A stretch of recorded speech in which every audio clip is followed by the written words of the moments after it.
Estamos de volta com o Encontro com o Povo e agora vamos conversar com alguém que conhece a Amazônia há bastante tempo. Dom Moacir Greck foi arcebispo de Rio Branco durante 27 anos, arcebispo de Porto Velho durante 14 anos e agora é arcebispo emérito e mora em Porto Velho. Porto Velho, perfeitamente. Não faz muito tempo, Dom Moacir, e nós comemoramos, posso dizer ontem, 25 anos da Constituição Cidadã de 1988. O senhor conhece a Amazônia antes e depois da atual Constituição que nós temos aí. Qual é o paralelo que o senhor pode traçar? Uma pergunta para mim um pouquinho difícil, mas naquele tempo nós vivíamos num regime de ditadura. Então era mais difícil a denúncia, o diálogo com as autoridades. Então eu acho que houve um progresso no sentido de que qualquer organização tem acesso às autoridades. Eu me lembro no tempo de Lula, ele recebia até trabalhadores rurais, indígenas. Então, nesse sentido, houve uma melhoria. Outro aspecto é que as cidades cresceram muito. Fazia 10 anos que eu não vinha a Manaus. Eu fui presidente desse regional, Norte 1, por 8 anos. Eu tinha que vir todo mês. E depois fiquei praticamente 10 anos sem vir. Quando eu, do avião, olhei para baixo, fiquei assustado. A periferia de Manaus é algo de assombroso. E de Porto Velho, não tem essa mesma dimensão? Mesmo com o atrativo das hidrelétricas que estão sendo construídas? É bom, as hidrelétricas foram um pretexto muito bom para algum candidato ganhar a eleição, porque vinha o progresso, o trabalho, etc. Mas as hidrelétricas, elas fornecem energia, é para o sul. Nós continuamos colônia do sul. Agora é colônia, digamos assim, energética. Então, eu perdi o fio, você tinha perguntado? Sobre a mudança antes e pós-Constituição de 88. A liberdade, certamente, hoje se constata. Então, tu pode falar na televisão, você pode escrever em jornal, usar da internet. Há esse clima de liberdade. Então, esse é um aspecto positivo, certamente. Agora, Dom Moacir, quando se fala dessa mudança do rural para o urbano, onde é que a igreja interage no sentido de construir o reino de Deus que não começa após a morte, mas aqui no dia a dia? O senhor é alguém que tem participação efetiva na história de muitos casos importantes, recentes da Amazônia. Quando o Chico Mendes foi vítima de fazendeiros no Acre, o senhor era figura atuante e protagonista na história daquele momento lá. Sim, ele é de Chapuri. Lá em Chapuri nós tínhamos as comunidades eclesiais de base na cidade e na floresta. E o Chico Mendes, de alguma maneira, participava. E as comunidades, elas foram... Não procurávamos nunca confundir comunidade com sindicato ou com célula política. Mas nós, digamos, dávamos uma espécie de formação que fossem abertos. Isso é, o amor que eu assimilo na comunidade, eu devo usá-lo no empenho sindical. E os sindicatos lá foram uma maravilha.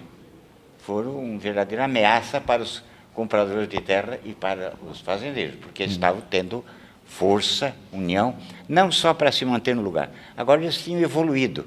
Eles queriam manter a floresta de pé. O meio ambiente tocou o Chico Mendes e começou a mudar essa perspectiva. Não só lutar, o sindicato era muito bom, lutar para ficar ali, ganhar a causa, e o direito de posse é reconhecido por lei, mas também manter a floresta em pé, porque é mais valioso ter a floresta em pé do que derrubá-la. É verdade. Um dos principais amazonólogos aqui da nossa terra, o professor Samuel Benchimol, dizia muito bem que o grande engano é achar que se obtém lucro com a floresta no chão. Ela tem muito mais valor em pé. E a igreja tem a preocupação da manutenção da biodiversidade da Amazônia. De que forma ela traduz isso em prática? Bom, o instrumento nosso é a pastoral da terra. Ela, então, em cada região, ela procura escutar, perceber a realidade, organizar ou reforçar a organização popular para que os próprios interessados reajam. Então, nós temos a CPT, temos o CIMI, temos as comissões de direitos humanos, todas elas são braços estendidos da igreja para trabalhar com essa problemática. Agora, Dom Moacir, o senhor, com todo esse tempo que está aqui, eu posso chamar de caboclo amazônida, Sim. mas não nasceu na Amazônia. E no início da nossa conversa, o senhor disse que nós continuamos sendo subcolônia do Sul e Sudeste. Como é que a gente pode inverter essa equação? O senhor acha que o principal inimigo da Amazônia é o desconhecimento dela para o restante do país? Não só desconhecimento, a não valorização.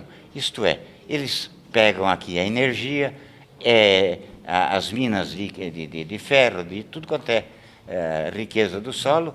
Quer dizer, a Amazônia fornece a sua riqueza e não recebe um retorno à altura.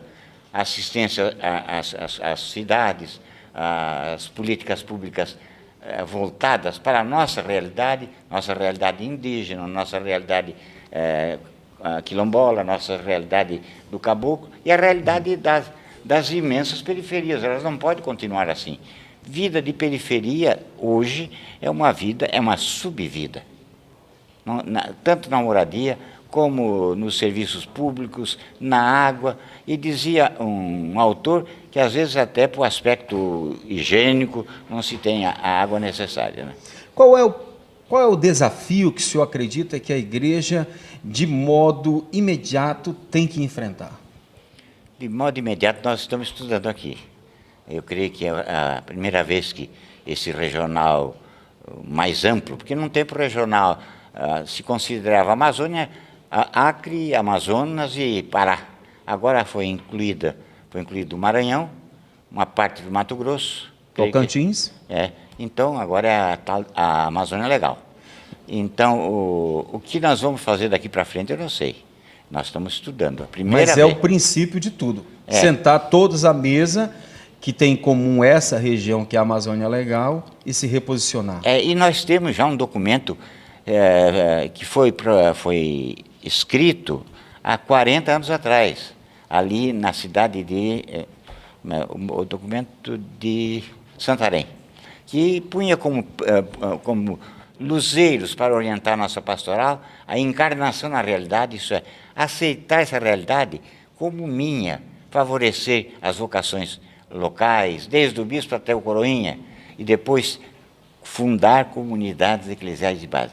Fundamentalmente, o trabalho lá no Acre, a Igreja do Amazonas foi a mãe, o útero materno, que produziu todos os movimentos populares sem exceção. Porque era uma igreja que não se misturava, isso é, não confundia sindicato com comunidade, nem com célula partidária, mas incentivava a participação dos cidadãos. E esse documento de Santarém, então ele põe a prioridade libertação, evangelho libertador, não só a alma, mas o homem inteiro libertado e a sociedade. E depois, tem a ver com uma sintonia com essa mensagem do Papa Francisco? Agora bate, ele chegou meio tarde, mas eu acho que eles estão... o que o Papa fez e os gestos foi estupendos. Agora, não devemos imaginar que a Amazônia, a problemática da Amazônia nasceu ontem, né? Quase tudo que o Papa diz, nós já tínhamos dito. Agora vamos pôr em prática o incentivo dele. E o Papa fez uma menção especial para aqueles que enfrentam o desafio da evangelização na Amazônia. Na Amazônia, e inclusive... Conhece, então, a problemática e a vida dos religiosos aqui. E valoriza o documento de Aparecida.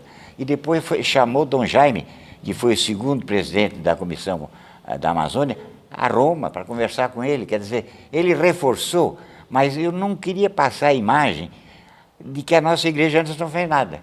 E era uma igreja simples. Quando eu fiquei bispo, eu peguei praticamente a primeira geração e talvez até a segunda. Eram homens simples, homens comprometidos, o Dom Joaquim lá de Tefé, o Dom Mário de Coari, o Dom Miguel ali perto de Porto Velho, que era o Maitá, o bispo de Lábrea, Dom Florentino, eram todos homens simples e santos, muito parecidos com o Papa atual. Exatamente. Então quer dizer que a Igreja da Amazônia já dava lição de humildade e de pé no chão e também dentro das canoas. E aí sim. Quando ele diz que deve sentir o cheiro do povo, os nossos bispos, esses que eu digo, os antigos, não só sentiram o cheiro do povo, eles morreram de malária, por exemplo. O bispo que me antecedeu morreu de cirrose hepática de tanta malária que teve. Quer dizer, os nossos bispos da Amazônia deviam ser estudados melhor. Aí o Papa canoniza.